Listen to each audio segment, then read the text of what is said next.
السلام عليكم البنات، كي دايرين؟ لاباس الحمد لله.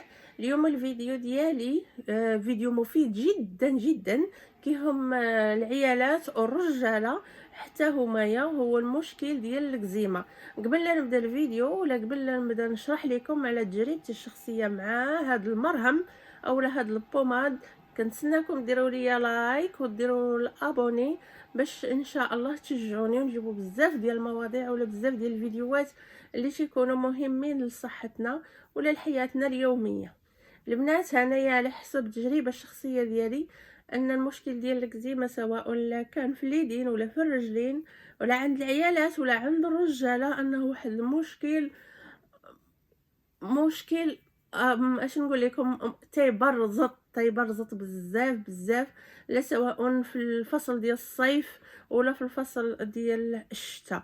علاش البنات؟ دابا المشكل اللي عندنا حنايا ان تبقى هذاك الماء بين الصبعان ولا في الوضوء ولا في الغسيل ولا في اي حاجه، تبقى هذاك المشكل الا ما نشفناش كتنوض بعض الكزيمه هكايا ما بين الاصابع، لا سواء اليدين ولا الرجلين. لا بالنسبه للعيالات يكون مواد التنظيف هي اللي كتجيب، كتكون حاره بزاف ولا كتكون مجهده، وبعض المرات كنساو راسنا ما تنديروش كاملين كاع لي غون ديال الشقه ولا هكا. صافي كتبداي تخدمي المساحيق، الصابون، جافيل، اي حاجه كتكون ضاره، صافي ما كتتفيقي ولا هذا، صافي كتلقاي تربع عندك هذاك المشكل بين الاصابع ديالك. وكذلك الماء. علاش قلت لكم كنتشكاو منها ولا كتبرزنا في الصيف ولا في الشتاء؟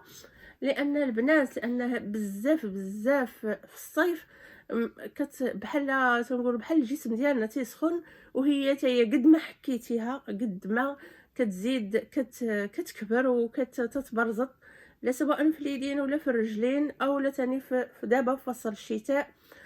ما يمكنش ان لا كانت في الرجلين وبنادم ولا الانسان تيلبس تقاشر وكيسخن رجيلاته في نفس الوقت حتى هي تتنوض خاص تبقى تتحك ولا كتبرزطك. بزاف ديال المرهم ولا ديال البوماد جربت، وعلى حسب التجربه الشخصيه ديالي اقسم بالله لان هاد البوماده رائعه، لانها رائعه من قلبي. وعلى حساب التجربه ديالي كنتمنىكم انكم تجربوها، والثمن ديالها راه ماشي ما غالياش بزاف، كتلقاوها في لي فارماسي موجوده بزاف. وانا تنشكر السيده اللي وراتها ليا، كنشكرها بزاف بزاف لانني تهنيت من هذا المشكل. ونتمنى ان تجربوها العيالات ولا الرجاله كتشكاو من الكزيمه بين الاصابع لا سواء اليدين ولا الرجلين ديالها، هو بيوكتين ديال باير، بيوكتين. انا سنعاود لكم بيوكتين.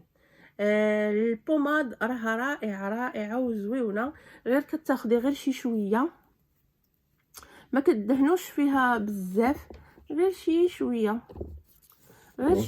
بين الاصابع هكا، وكتبقاو تدهنوا حتى ما تتبقاش، ماشي كتديروا بها واحد الطبقه ولا غير نقيطه، وكتبقاو كدهنوا حتى ما كتبقاش بالكامل. وبعض المرات كيجيو شي التهابات هكا مع التقاشر ولا مع الصباط ولا مع السبرديله هكا. الوليدات ديالنا من حسب العرق ولا تيكونوا هكا في المدرسه كيوقع عندهم واحد البقعه حمراء، حتى هي راها زوينه، غير جربوها وما غاديش تندموا. راها موجوده في لي فارماسي، وكنتمنى من الله الناس لا جربوها ووافقتهم يكتبوا لي في الكومونتير ويقولوا لي التجربه ديالهم. انا اقسم بالله انني جربتها ورائعه لدرجه انني صافي غير استعملتها واحد المده ووقفتها. راها تبارك الله وصل عندي الحل الوحيد للمشكل الكزيمه بين الاصابع. الفيديو ديالي كنتمنى من الله انه يجي في وقته. ولا كنتي كتشوفي ولا كنت يا خويا كتشوف الفيديو، ما تنسانيش من لايك وابوني وبارطاجيو الشين مع العائله، وشكرا.